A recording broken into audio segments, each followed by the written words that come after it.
बिस्मिल्लाहिर्रहमानिर्रहीम। इतवार को इलेक्शन है मोहसिन लगारी का, बल्ले के ऊपर वो लड़ रहा है। जामपुर के लोगों को मेरा ये पैगाम है, आपने ये जो खौफ की फिजा फैला रहा है, ये पीडीएम का जो नुमाइंदा है, न्यूट्रल्स जिसके साथ मिले हुए हैं और जो नामालूम अफराद हिरासा खौफ फैला रहे हैं लोगों पे, फसलों के ऊपर, उन किसानों की फसलों के ऊपर जो इनकी मदद करने के लिए नहीं तैयार, उनके ऊपर ट्रैक्टर चला रहे हैं, एफआईआर काट रहे हैं, उठा रहे हैं एफआईआर के बगैर। एक मकसद है कि किसी तरह जामपुर के लोग इतने खौफजदा हो जाए कि वो इलेक्शन के लिए इतवार को निकले ना। आपने सब ने निकलना है, इस खौफ के बुत को तोड़ना है, इस जुल्म को आपने शिकस्त देनी है।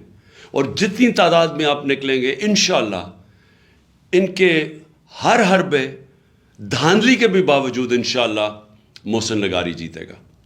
शुक्रिया।